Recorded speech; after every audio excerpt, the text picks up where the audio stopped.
nama Yesus Kristus Tuhan. Kita yang percaya diberkati, katakan amin. Beri kepada Tuhan kita kemuliaan. Haleluya. Silakan duduk Bapak Ibu yang dikasihi oleh Tuhan. Shalom. Puji Tuhan. Saudara-saudara, saya sudah menyiapkan PowerPoint. Barangkali bagian LCD nanti bisa memperhatikan jika saya mengangkat jempol saya, itu artinya bisa beralih ke PowerPoint selanjutnya. Kalau belum, tolong di hold. Saya harus koordinasi dulu di bagian LCD di atas. Puji Tuhan. Saudara-saudara yang dikasihi Tuhan, firman Tuhan telah dicanangkan di gereja ini mengenai iman, saudara-saudara. Dan kepada saya telah diberikan tema firman Tuhan mengenai iman. Saudara-saudara yang dikasihi Tuhan, pagi hari ini saya akan berbicara tentang aspek-aspek yang Tuhan gerakkan saya share kepada saudara berkenaan dengan iman. Tentu berbicara tentang iman itu begitu luas sekali dan bisa kita khotbahkan mungkin sampai puluhan kali belum tuntas, saudara-saudara. Oleh karena itu saya ingin membatasi di dalam pembahasan pagi hari ini dari Ibrani pasalnya yang ke-11. Tetapi pertama-tama mari kita lihat di dalam Ibrani pasalnya yang ke-10 ayatnya yang ke-38 dan kita akan baca bersama-sama bagian firman Tuhan ini. Ibrani pasal yang ke-10 ayat 38, pada kalimat yang A-nya saja, tidak usah sampai selesai. Seperti PowerPoint berikut ini, kita baca bersama-sama. 1, 2, 3. Tetapi orangku yang benar akan hidup oleh iman. Puji Tuhan. Nah, saudara-saudara yang dikasihi Tuhan, tentu kata iman bukanlah kata yang aneh atau terdengar begitu asing di telinga kita, karena kita telah sering mendengar dan juga sudah umum dibicarakan banyak orang. Nyatanya Alkitab mengatakan meskipun itu sering, tetapi ini merupakan hal yang sangat penting sekali. Iman itu hal yang sangat esensial sekali. Mengapa, saudara-saudara? Mengapa? Karena kalau kita membaca di dalam Ibrani pasal 11 ayatnya yang ke-6 dikatakan without faith, tanpa iman tidak mungkin orang berkenan kepada Allah. Di dalam bahasa Inggris dikatakan without faith no one can please God. Tidak ada seorang pun yang bisa menyenangkan Allah. So, kalau iman itu disebutkan sebagai orang yang bisa membawa kita menyenangkan Allah, berarti iman itu sesuatu yang amat sangat penting. Mari bersama-sama saya katakan iman itu sangat penting. Saudara-saudara yang dikasihi Tuhan, saya akan mencoba mengelaborasi atau menguraikan tentang kata-kata dalam Ibrani pasal 10 ayat 38a tadi. Bahwa dikatakan di sana orangku yang benar akan hidup oleh iman. Nah, yang pertama saudara-saudara, kata apa itu orangku yang benar? Seperti apa itu? Dan yang kedua, apa itu iman?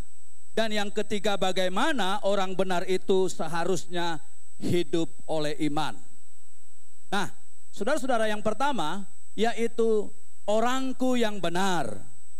Saudara-saudara yang dikasihi Tuhan, apa yang dimaksudkan dengan orangku yang benar? Saudara-saudara, Alkitab dalam kitab Efesus banyak sekali menulis bahwa kita ini benar bukan karena perbuatan baik. Mari bersama-sama saya katakan, saya benar bukan karena perbuatan baik. Mari bersama-sama saya katakan, saya benar karena kasih karunia Tuhan.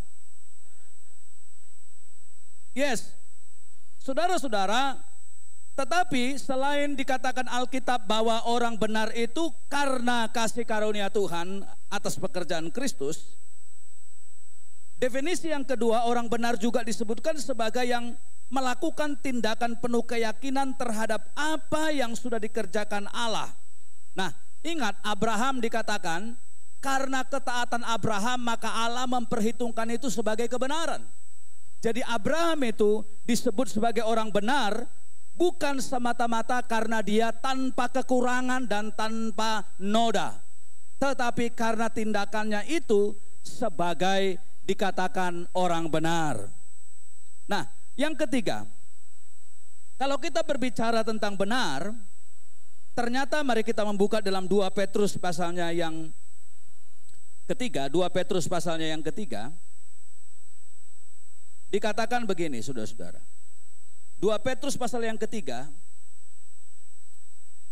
ayatnya 14 dikatakan, sebab itu saudara-saudaraku yang kekasih, sambil menantikan semuanya ini. Menantikan apa? Menantikan penggenapan kedatangan Tuhan. Kamu harus berusaha sungguh-sungguh kamu kedapatan tak bercacat celah dan tak bernoda. Nah, istilah tak bercacat dan bernoda ini, saudara-saudara jangan salah memahami. Kalau saudara mengatakan bahwa tak bercacat tak bernoda itu artinya kita tanpa dosa sama sekali, maka kita akan datang kepada daftar yang begitu panjang tentang hidup yang tak bercacat celah itu. 1, tidak merokok. 2, tidak berzina. 3, tidak mencuri. Tidak begini. Nah, saudara-saudara, pasti kita akan kelelahan mendaftarkan begitu panjang sekali list tentang tak bercacat dan bernoda itu misalnya ya. Tidak berjudi, tidak mabuk-mabukan, dan apalagi yang bisa kita daftarkan. Dan itu sama saja dengan agama, saudara-saudara. Tetapi hidup yang tak bercacat tak bernoda itu artinya bahwa suatu hidup yang terus bertumbuh di dalam pengenalan akan Tuhan. Di ayat 18 dikatakan, tetapi bertumbuhlah dalam kasih karunia dan dalam pengenalan akan Tuhan. Jadi saudara-saudara, yang penting orang benar itu adalah orang yang ditandai dengan keinginannya untuk terus bertumbuh di dalam mengenal akan Allah. Paulus berkata dalam Filipi pasal yang pertama, aku mengejar kalau aku dapat memperolehnya, meskipun aku tidak mengklaim aku memperolehnya sudah sempurna, tetapi ini yang kulakukan, aku melupakan yang di belakangku dan mengejar yang ada di depanku. Itu berbicara soal pertumbuhan iman, saudara-saudara. Benar dalam pengertian di sini, yaitu di dalam 2 Petrus pasalnya yang kedua, ayatnya 20-21, yaitu suatu kehidupan yang tidak lagi kembali kepada kecemaran dunia. Karena dikatakan dari sana kamu semula, oleh karena itu lebih bagus orang tidak mengenal kebenaran daripada mereka hidup lagi seperti anjing kembali ke muntahnya dan seperti babi yang mandi kembali kepada kubuangannya. Jadi artinya benar di sini artinya bukan hanya keinginan bertumbuh, tetapi suatu tekad untuk tidak kembali lagi kepada hidup kita yang lama. Amin. Saudara-saudara, sekarang ini saudara-saudara, kekristenan sedang ditantang oleh 2 ekstrim. Ekstrim yang pertama, yang pertama itu bahwa menjadi Kristen artinya kita hidup dalam kasih karunia Tuhan. Kan Tuhan itu maha kasih, Tuhan itu maha pengampun. Jadi tidak perlu ngotot untuk hidup benar di hadapan Tuhan. Itu suatu ekstrim yang pertama. Saya telah banyak ditanyain mengenai ajarannya Joseph Prince dari Singapura. Pak Gultom, sekarang sudah mewabah pengajaran pendeta Joseph Prince yang dari Singapura tentang anugerah. Bagaimana pendapat Pak Gultom? Banyak orang bertanya kepada saya. Saya mengatakan tidak ada yang salah mengajarkan anugerah sepanjang itu kita hendak mau mengatakan bahwa Yesus Kristuslah yang telah mati bagi dosa-dosa kita dan keselamatan itu telah dibayar lunas di Kalvari. Tetapi overemphasize about grace, suatu tekanan yang berlebihan kepada kasih karunia, itu menutup mata kita terhadap fakta bahwa Alkitab berbicara kamu harus menyalibkan dagingmu, kamu harus mengerjakan keselamatanmu dengan takut akan Tuhan, kamu harus mengambil sikap untuk membelakangi dunia dan seterusnya, saudara-saudara.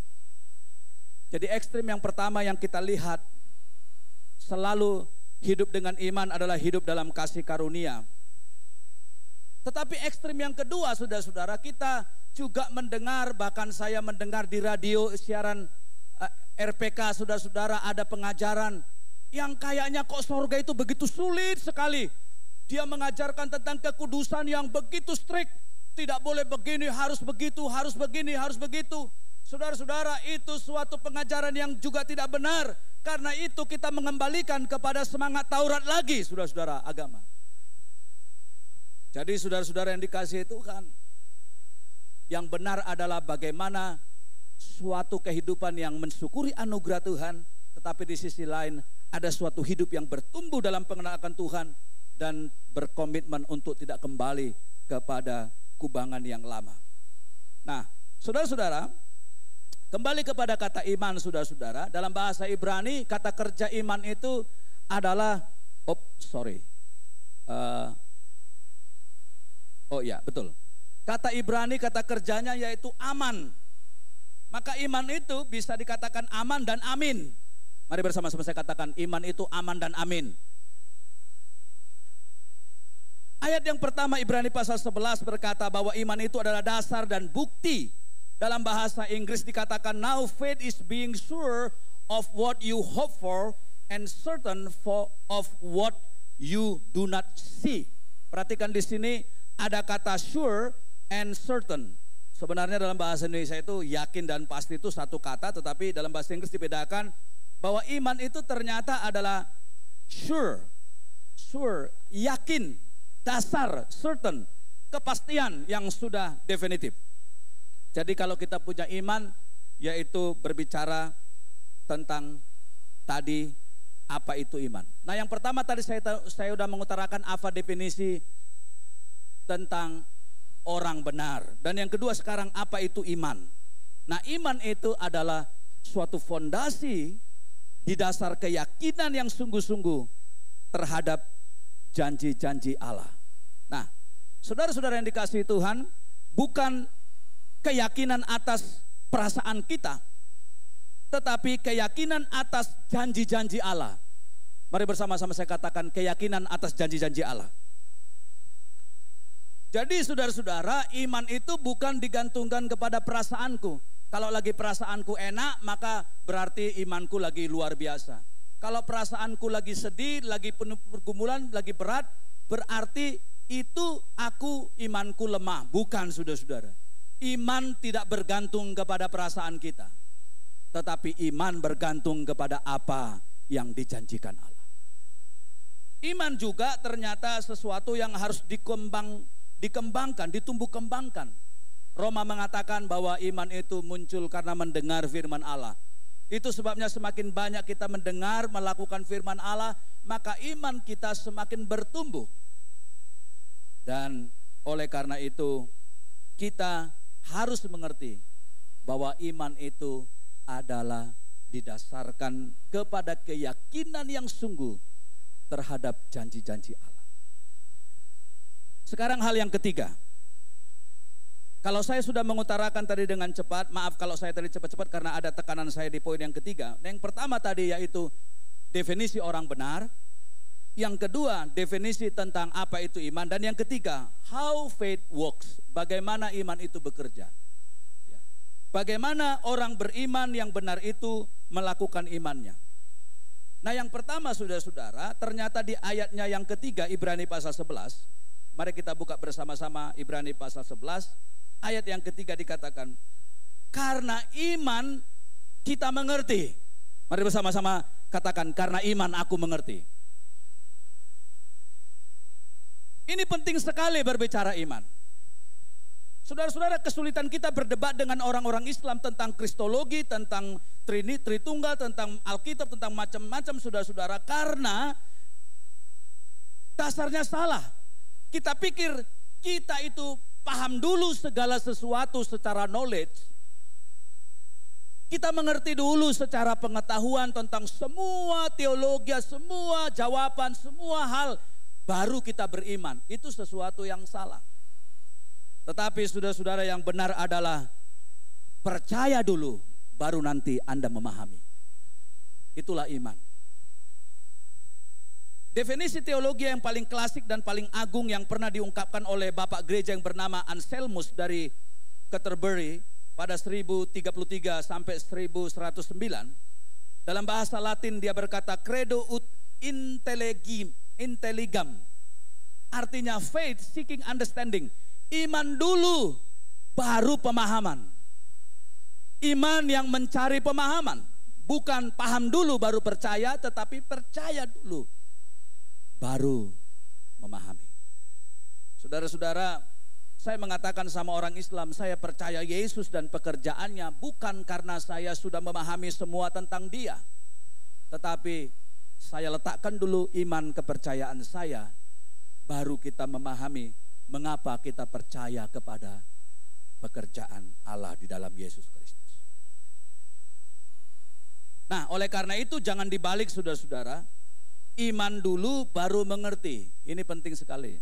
Bukan mengerti dulu baru beriman.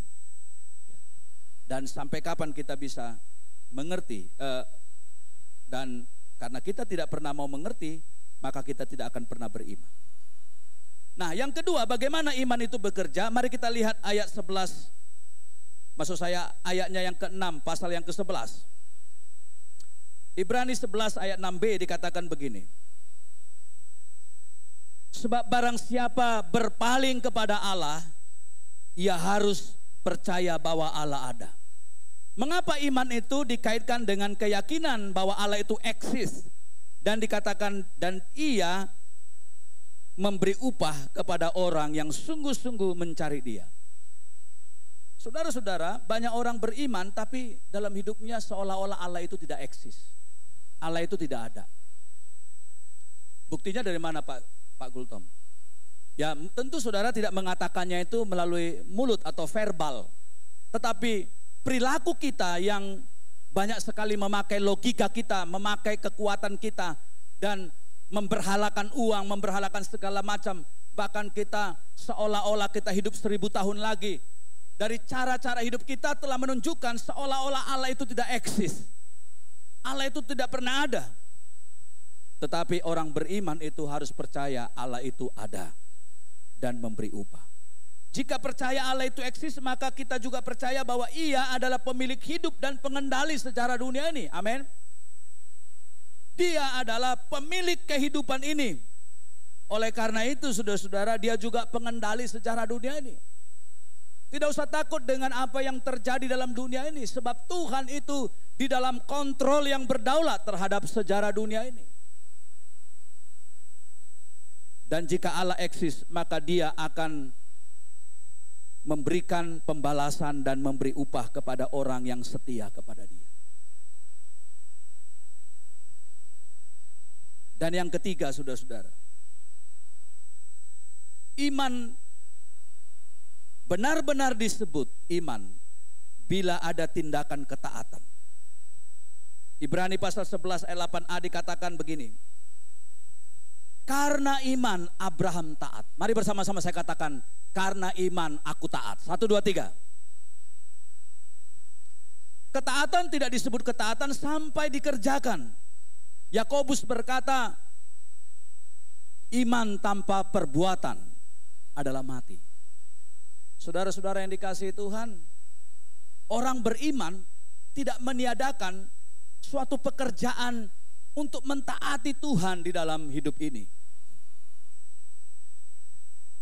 Dan Tuhan itu mengupahi orang yang mengerjakannya seperti bagian yang kedua tadi. Saudara-saudara, oleh karena itu kita nggak usah takut terhadap apa yang diberikan Tuhan kepada orang-orang yang taat kepada Dia. Sebab Tuhan itu mengetahui persis siapa orang yang mengerjakan ketaatan. Saudara-saudara, saya anak nomor 2 dari 7 bersaudara dalam keluarga saya, 6 laki-laki, 1 perempuan. Saya anak nomor 2. Dan yang cewek nomor 3 dan seterusnya laki-laki sampai anak yang ke-7. 7 bersaudara. Saya sudah menikah 17 tahun, tapi saya selalu tidak habis mengerti kenapa abang saya nomor 1 tidak kawin-kawin juga. Setiap pacaran putus, pacaran putus, pacaran putus.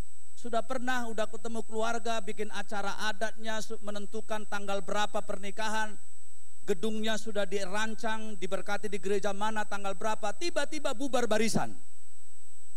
Dalam bahasa Jepang berkata, terus-terus, pedot terus, pedot terus, pedot terus. Usianya sudah menanjak sampai 48 tahun, 47, 48 tahun. Saya mulai resah, saya bilang, Bang, kenapa sih kamu begitu sulit sekali untuk menikah? Padahal perempuan sudah beberapa kali ganti-ganti datangin kau datangi dia juga. Saya berdoa terus, Tuhan, tolonglah Tuhan. saya mau abang saya ini menikah. Saya tidak berkata bahwa semua orang harus menikah, enggak ya, ini kasus khusus untuk saya saja. Satu kali saya diundang khotbah dan ceramah keluarga di Kuala Lumpur, Malaysia. Kira-kira 1,5 tahun yang lalu kurang lebih ya, atau 2 tahun. Saya berbicara 2 hari retreat keluarga dan minggunya saya khotbah. Saya kaget sekali karena jemaat itu banyak sekali, mungkin 1.000 jemaatnya lebih. Sampai saya khotbah di mimbar, saking penuhnya itu gereja sampai duduk di depan-depan begini. Tapi 95% sampai 98% jemaatnya perempuan. TKW ya, yang mereka mengatakan kerja di kilang. Saudara-saudara, saya surprise karena gembala sidangnya adalah seorang wanita, umur kira-kira 32 atau 32 apa 35, saya kurang tahu persis. Oh bukan 32, 35 apa 37, kurang lebih seperti itu. Orang Tionghoa dari Kutuarjo, gembala di situ. Begitu saya kenalan, makan siang setelah saya ceramah, saya tiba-tiba bilang gini, Ibu, namanya Ibu Liana. Ibu Liana belum punya pasangan ya? Belum. Udah sama abang saya aja. Saudara-saudara, makan malam saya bilang lagi, udah sama abang saya saja. Saudara-saudara, belakangan baru dia cerita kepada istri saya. Dia berkata begini, Mama Grace itu maksudnya istri saya, panggilannya Mama Grace. Mama Grace, saya waktu mengundang Pak Junifrius saya nggak kenal, kok makan siang itu, kok dia berani-beraninya langsung, ya namanya BTL, batak tembak langsung kan. Kok berani-beraninya langsung tembak saya tanpa basa-basi, udah sama abang saya saja.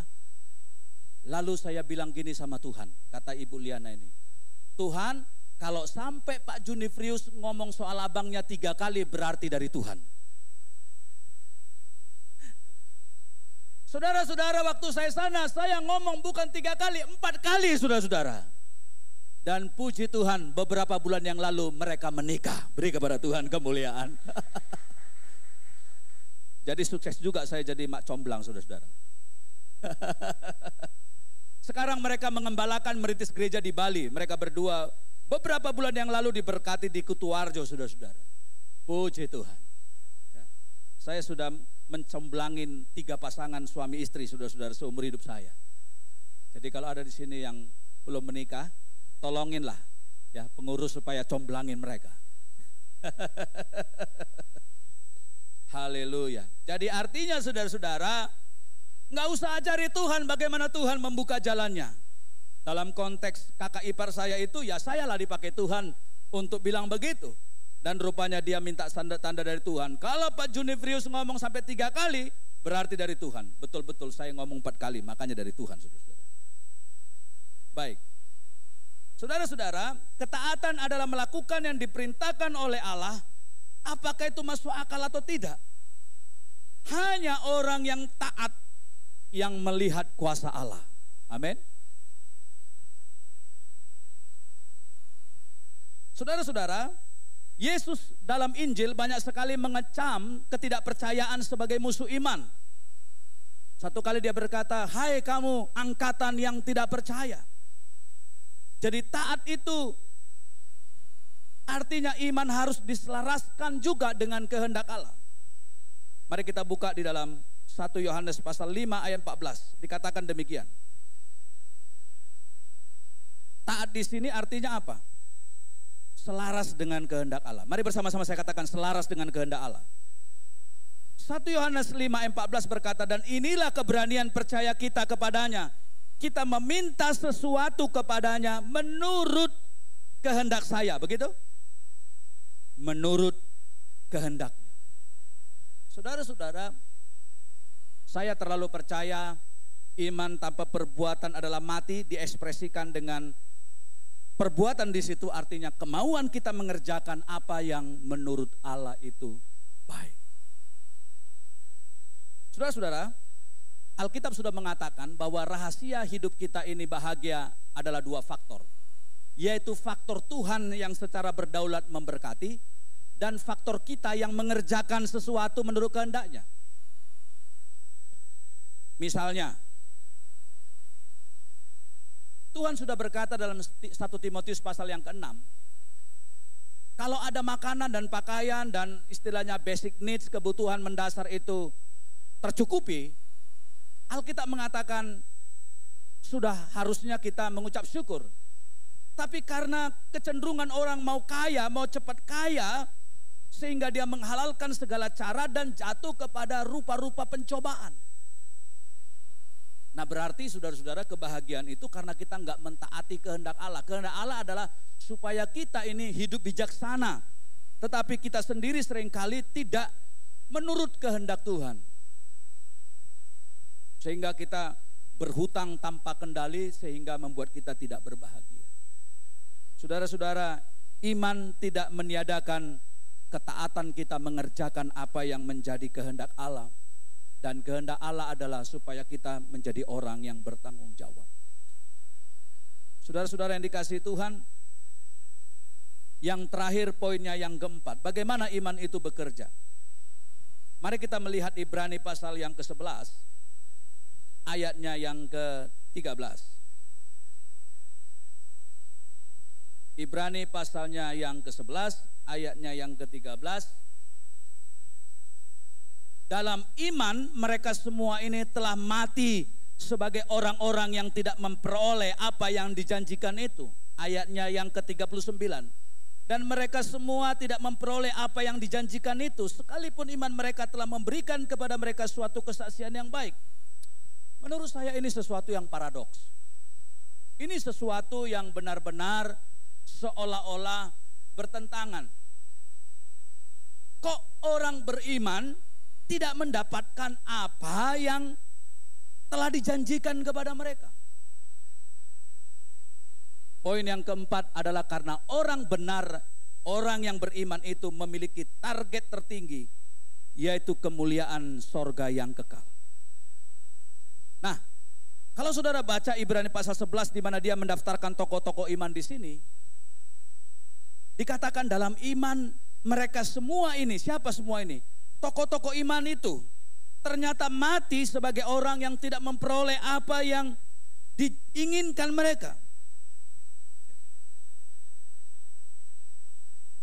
Saudara, bukankah kita seringkali mendengar sebuah pengajaran yang salah bahwa seolah-olah beriman itu selalu mendapatkan apa yang kita peroleh.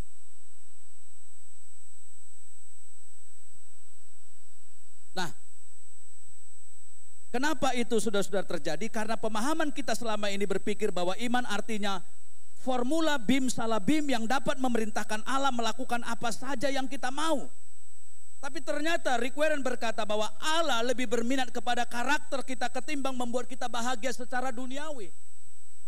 Saudara-saudara, karena Allah ingin supaya kita memahami Dia dan rencananya. Mengapa mereka tidak mendapatkan semuanya ini? Ayat 16 berkata, karena Allah telah mempersiapkan sebuah kota bagi mereka. Artinya bahwa kalau kita ini mempercayai bahwa Allah itu adalah sumber dari segala sumber kehidupan, maka iman kita seharusnya bukan di dunia ini, tetapi bagaimana iman itu kepada kota mulia. Ayat 40 berkata, sesuatu yang lebih baik yang Dia berikan kepada kita, menyediakan sesuatu yang terbaik bagi kita. Ayat 26 dikatakan, karena kesenangan kerajaan Allah jauh melampaui kesenangan di dunia ini. Ayat 38 berkata, karena dunia ini tidak layak bagi mereka. Perhatikan, ini banyak ayat-ayat yang menandaskan hal ini. Ayat 16, ayat 40, ayat 26, ayat 38. Semua ini menegaskan mengapa dan apa alasannya mengapa semua yang kita inginkan belum tentu Tuhan berikan. Karena ada maksud-maksud kerajaan Allah yang jauh lebih baik, jauh lebih senang, jauh lebih layak, dan jauh lebih siap dalam segala sesuatu di dalam hidup kita.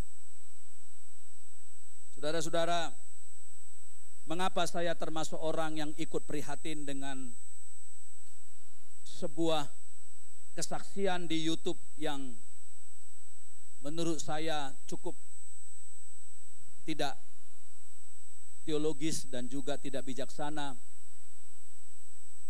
Orang yang mengalami kecelakaan AirAsia,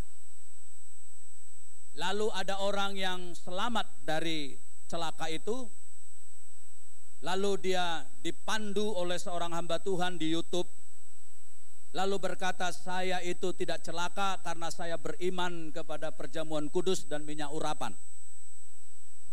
Saudara-saudara, saya termasuk di dalam dunia media atau sosial media yang mengecam itu, dan ramai sekali perdebatan. Ratusan komen, ada yang maki-maki saya, ada yang mensupport saya dan seterusnya. Tapi saya nggak peduli apakah orang setuju dengan setuju. Tapi saya yang pertama, kenapa saya tidak setuju dengan YouTube tersebut? Yang pertama adalah, apa benar bahwa seorang yang beriman kepada seperti itu berarti akan selalu diluputkan Tuhan dan tidak mungkin mengalami kematian? Itu pertanyaan saya. Saudara-saudara yang dikasihi Tuhan, bahkan kalau saudara membaca di dalam Ibrani pasal 11 tadi dikatakan di sini, ayatnya 33 sampai ayatnya yang ke-35, ternyata orang-orang itu adalah orang-orang yang diterkam singa, yang mereka itu telah luput dari pedang, tetapi apa? Dikatakan ibu-ibu menerima kembali orang mereka dibangkitkan. Tetapi orang yang membiarkan dirinya disiksa tidak mau menerima pembebasan supaya mereka memperoleh kebangkitan lebih baik. Ada yang diejek, didera, dibelenggu, dipenjara, ayat 37, dilempari, digergaji, dibunuh dengan pedang, dan seterusnya dan seterusnya. Saudara-saudara, saya ingin mengatakan video di YouTube itu, ya akhirnya mereka tarik kembali karena begitu gencarnya orang mengkritik video itu.